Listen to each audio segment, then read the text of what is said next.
সবাইকে শুভ সকাল। কেমন আছো তোমরা সবাই? আশা করছি যে যেখান থেকে আমার ভিডিওটা দেখছো তোমরা সকলে খুব ভালো আছো আর সুস্থ আছো। আর আমিও কিন্তু তোমাদের ভালোবাসায় অনেক অনেক ভালো আছি। মেদিনীপুর জেলার ছোট্ট একটি গ্রাম থেকে আমি মৌসুমি, আমার মৌসুমি ব্লগ চ্যানেলে তোমাদের সবাইকে অনেক স্বাগত আর অনেক ভালোবাসা জানিয়ে আজকে এখন থেকে একটি নতুন ভিডিও শুরু করলাম। আর আজকে কিন্তু ব্লগটা শুরু করেছি একদম ভোরের বেলা। চারদিকটা দেখো কেমন কুয়াশায় এখনও পর্যন্ত ঢাকা রয়েছে। বেলাটা মোটামুটি খারাপ হয়নি, এখন ওই 5:30 মতো বাজে। ঠিক করে ভোরের আলো ফোটেনি। আর আজকে তাড়াতাড়ি ওঠার একটা মাত্র কারণ হচ্ছে মেয়েকে ঠিক টাইম মতো স্কুলে রেডি করে ওর টাইম মতো টিফিনটা রেডি করব। এই কারণেই তাড়াতাড়ি উঠেছি। আসলে যেদিন আমি আগে টিফিন রেডি করতে যাই, বাসি কাজকর্ম মানে বাকি থেকে যায়, সেই দিন কিন্তু শাশুড়ি মা ভীষণ পরিমাণে অশান্তি করে। এই জন্য আজকে আগে ঘুম থেকে উঠে সংসারের সমস্ত কাজকর্ম সেরে এখন বাসন ধুয়ে তারপর সোজা রান্নাঘরে আসলাম। আর এসে জানো তো আপাতত এখন কিছু করার মতো ইচ্ছে নেই। মেয়ে চেয়েছিল ডিম ভাজা খেতে, এই জন্য একটুখানি ডিম ভেজে দিচ্ছি। আর টিফিনে হচ্ছে মুড়ি দিয়ে দেবো, কারণ আমার মেয়ে কিন্তু ডিম ভাজা মুড়ি খেতে ভীষণই ভালোবাসে। মানে ডিমের যে কোনো একটা পদ করে দিলেই মোটামুটি খেয়ে নেবে। ডিম ভাজা, শুধু ডিম ভাজা হতে পারে বা ডিমের অমলেট হতে পারে বা ডিম পাউরুটি হতে পারে বা এগরোল টাইপের কিছু হতে পারে। মানে ডিমের যাই করে দিই না কেন, মেয়ে কিন্তু সেদিন খুব ভালো করে টিফিনটা ফিনিশ করে নিয়ে আসে। তো যাই হোক, মেয়ে আজকে কিন্তু মোটামুটি নিজেই রেডি হয়েছে, কারণ সকালবেলা উঠে তো আমি সংসারের সমস্ত কাজবাজ করছিলাম, সেই ফাঁকে কিন্তু মেয়ে নিজে রেডি হয়ে গেছে। ওর শুধু খাওয়াটা হয়নি, মানে সকালের খাওয়াটা হয়নি। বাবা দোকান থেকে আসার সময় হচ্ছে একটা কেক নিয়ে এসছে, ওটা এখন খেয়ে নেবে আর খেয়ে জল খেয়ে বেরিয়ে যাবে। আর টিফিনে এই যে মুড়ি আর ডিম ভাজা দিয়ে দিচ্ছি আর খেয়ে নেবে। আর পরীক্ষাকে তো বেশি দিন বাকি নেই, এই সময়টা এই জন্য মানে ডেইলি স্কুলে যাচ্ছে, কারণ এই সময় পরীক্ষায় কী পড়বে না পড়বে সমস্ত কিছু নাকি স্কুলে বলে দিচ্ছে। মানে কীরকম টাইপের প্রশ্ন আসবে, কীরকম কী হবে ওইগুলো।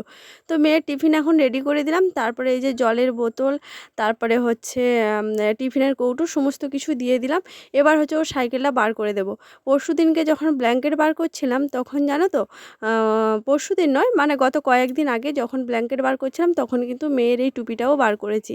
আসলে এই টুপিটা কিছুতেই নিতে চায় না, দেখো গলায় একটা সে কি বলে এটাকে যেন, আমার ঠিক খেয়াল নেই, ওটা পরে যায়। আর গাড়িতে উঠলে যখন খুব ঠান্ডা লাগে তখন তার উপরে টুপি পরে নেয়।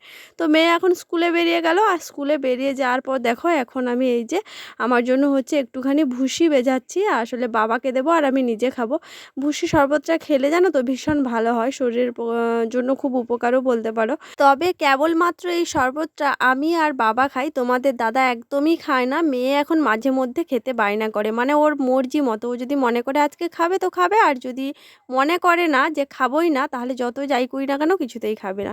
তো ভুসিটা ভেজাতে দিয়ে এদিকে দেখো ছোলাটা ভেজালাম। আসলে কালকে রাতে না ছোলা ভেজাতে একদমই মনে নেই। এবার যতক্ষণে আমি জলখাবার তৈরি করব ততক্ষণে আশা করছি ছোলাটা ভিজে যাবে। এদিকে ভুসি ভিজতে দিয়েছি, ছোলা ভিজতে দিয়েছি।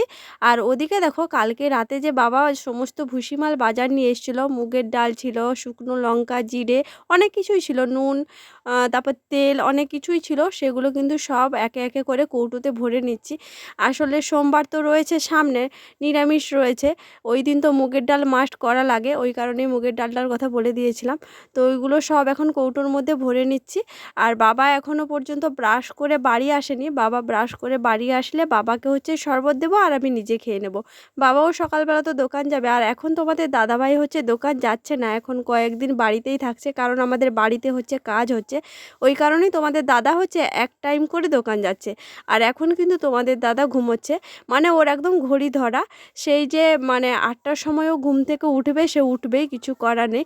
আজকে আবার শুক্রবার জানো তো, এই কারণে মায়ের তো বিড়ি দেওয়ার ডেট রয়েছে, ওই জন্য দেখো বাবা মা দুজনেই হচ্ছে বেরিয়ে গেল। বাবা তো গিয়ে দোকান খুলবে আর মা কিন্তু সোজা একদম বিড়ি দিতে চলে যাবে। সকাল এখন 10:30 কি 11টা বাজে। মেয়ে এই মাত্র স্কুল থেকে আসলো, আর মেয়ে স্কুল থেকে আসলো আর আমি হচ্ছে একটা বেগুন পোড়া করে করেছি, আসলে পান্তা ভাত রয়েছে, মা মেয়ে আমরা দুজনে মিলে পান্তা ভাত খাবো। আর দেখো আমি কিন্তু স্নান টান সেরে একদম রেডি, এখন হচ্ছে খাওয়া দাওয়া করে রান্না বান্না করব। মা যে সকালবেলা বিড়ি দিতে গেছিলো, আসার সময় হচ্ছে মাংস নিয়ে এসছে, কারণ আগে থেকেই বলে রেখেছিলাম আজকে মাংস নিয়ে আসতে। তো পুরো কার্তিক মাসটা জানো তো আমাদের বাড়িতে মাংস রান্না হয়নি, কারণ কি কার্তিক মাসে বাড়িতে মাংস ডিম এগুলো খাওয়া হবে না বলা হচ্ছিল, কিন্তু মাংসটা মোটামুটি অ্যাভয়েড করতে পারা গেছে, কিন্তু ডিমটা কিছুতেই অ্যাভয়েড করতে পারিনি। আমার মেয়ে বাড়ির সবাই কিন্তু ডিম খেতে ভীষণই ভালোবাসে, তাই ডিমটা মোটামুটি খাওয়া হয়ে গেছে আর মাছটা খাওয়া হয়েছে, কিন্তু মাংসটা একদমই খাওয়া হয়নি। এই জন্য মানে যা অগ্রহায়ণ মাস পড়েছে, কালকে তো বৃহস্পতিবার গেছে, আজকে শুক্রবার, প্রথম মানে হচ্ছে মাংস হচ্ছে। আর আমার মেয়ে মাংস দেখে জানো না কি খুশি হয়েছে, কারণ পুরো 1 মাস তো মাংস খায়নি এই কারণেই। তো মাংস হবে আজকে, আর হচ্ছে 2-1টা সবজি রান্না হবে, মানে টুকটাক ভাজা হবে আর হচ্ছে মাংস রান্না হবে। তো মা তো এসে হচ্ছে মাংসটা দিয়ে গিয়ে হচ্ছে কাজে বসলো তোমাদের দাদার সঙ্গে, কারণ আজকে আমাদের হচ্ছে অনেকগুলো বটি তৈরি হয়েছে, বটিগুলো হচ্ছে পাইকারি দোকানে দেয়া হবে, ওই কারণে ওইগুলো নিয়ে যাবে বলে মা হচ্ছে তোমাদের দাদার সঙ্গে কাজ করছে। আর আমি এদিকে দেখো রান্না করছি, মানে সবজিও কাটছি আর হচ্ছে রান্নাও করছি। ওদিকে দেখো ভাত কিন্তু গড়গড় করে ফুটছে, আর এদিকে হচ্ছে উচ্ছে আর আলু ভাজা বসিয়েছি, আর এদিকে দেখো মানে মাংসর জন্য মশলাটা করে নিচ্ছি। আর তোমরা একটা জিনিস কি খেয়াল করেছো, আমার রান্নাঘরটা আগে কেমন ছিল এখন কেমন হয়ে গেছে? একদম পুরো অন্যরকম লাগছে না? লুকটা পুরো চেঞ্জ করে দিয়েছি। বৃহস্পতিবার দিনকে আমি আর শাশুড়ি মা দুজন মিলে হচ্ছে পুরো রান্নাঘরে জানো না পুরো 12টা বেজে গেছে এগুলো গুছাতে। কারণ পুরো রান্নাঘর তো একদম ফেটে মাটি টাটি নেমে একাকার অবস্থা হয়ে গেছিলো। মানে দীর্ঘদিন দেয়ালের কাছে জল দাঁড়িয়ে থাকার কারণে ওই যে বাঁশের বাতাগুলো করা আছে না, ওগুলোর কাছে যে মাটি দেওয়া ছিল, মাটিগুলো কিন্তু সব ধুয়ে চলে গেছে। এই জন্য পুরো দেয়ালের কাছে বিশাল বড় বড় ফাটল দেখা গেছিলো। তো ওগুলো যতদিন অবধি জল না কমছিল ততদিন অবধি তো ঠিক করতে পারা গেছিলো না। তো এখন জল কমে গেছে, আর আমাদের উনুনটা তো পুরো যা তা হয়ে গেছিলো, এই জন্য মা হচ্ছে উনুনটা ভেঙে দিয়েছে, ভেঙে দিয়ে উনুনের জায়গাটা সুন্দর করে পরিষ্কার করে উনুনটা বন্ধ করে দিয়েছে। এখানে আর উনুন করা যাবে না, ইচ্ছে আছে দেখা যাক কী হবে কি হয়। তো ওই জন্য রান্নাঘরটাকে সুন্দর করে সাজিয়েছি, গ্যাসটা ওদিকে ছিল এদিকে নিয়ে এসেছি, আর এখন না অনেকটা বড় জায়গা হয়েছে, মানে এখানটায় এখন রান্না বান্না খাওয়া দাওয়া সমস্ত কিছুই হবে, আর সামনের দুয়ারে আর খাওয়া লাগবে না। এখন অবশ্য রান্নাঘরটা একটু একটু ভেজা রয়েছে, এখন কয়েকদিন ওয়েট করে যাব, তারপরে যখন শুকনো হয়ে যাবে তখন আমরা এখানেই বসে সবাই মিলে খাবো। তো ওদিকে কিন্তু মশলা বাটা কাটা সমস্ত কিছু হয়ে গেছে, তারপরে এখন দেখো মশলাটা কষিয়ে নিয়ে মাংসটা কিন্তু ভালো করে কষিয়ে নিচ্ছি, আর রান্নাটা প্রায় আমার হয়ে এসছে। আর দেখো মশলা থেকে সুন্দর করে তেল ছেড়ে গেছে, আর অনেক দিন পরে মাংসটা রান্না করছি না, এত সুন্দর হচ্ছিলো আজকে রান্নাটা কি বলবো। নিজের রান্নার প্রশংসা হচ্ছে নিজেই করছি, সত্যি খেতে কিন্তু ভীষণই ভালো লাগছিলো। আমার মেয়ে এমনিতে কখনো কিন্তু ঝাল মাংস খায় না, সবসময় মাংস হচ্ছে ধুয়ে খায়। আজকে জানো না ও পুরো মানে কষা থেকে শুরু করে একদম রান্নার শেষ অবধি ঘুরে ঘুরে খেয়েছে। আর অনেক দিন পর মাংস হয়েছে বলে কিন্তু সবাই পরিষ্কার করে খেয়েছে। মানুষের লোভ বড়ই অদ্ভুত জিনিস। দুপুরবেলা দেখো মাংসের ঝোল দিয়ে ভাত খেয়েছি, তারপর বিকেলবেলা ঘুম থেকে উঠে এই যে একটা টক বেল নিয়ে বসেছি, মানে বেলটা আমার কাছেই ছিল, সবাইকে বলেছে আজকে টক বেল মাখা হবে। তো এই জন্য সবাই মিলে বসে গেছে, একটা টক বেল এতজন মিলে আমরা সবাই খাবো। আসলে খাওয়াটা তো বড় কথা নয়, বড় কথা হচ্ছে আনন্দটাই। আর টক জিনিসটা হচ্ছে মেয়েদের সব থেকে দুর্বল জায়গা, সেটা ফুচকা হতে পারে, তেঁতুল হতে পারে বা টক বেল মাখা। তো সবাই জানি একটু একটু করে পাবো, তবুও সবাই বসে রয়েছি এখানে, আনন্দ করব, খাবো দাবো আর গল্প করব। এখানে কিন্তু কতজন রয়েছে দেখো, 10-12 জন মতো লোক রয়েছে। আমার মা বলছে আমাকে, দেখো দুপুরে মাংস খেয়েছো তুমি আর খেও না, কিন্তু কি করব বলো, জিভ তো আর শুনছে না। মানে এত লোভ লাগছিল কি বলবো। আমি অবশ্যই অল্প একটু করে খেয়েছি, কারণ আমার তো সহ্য হয় না, লোভ করছে মানে খেতেই হবে।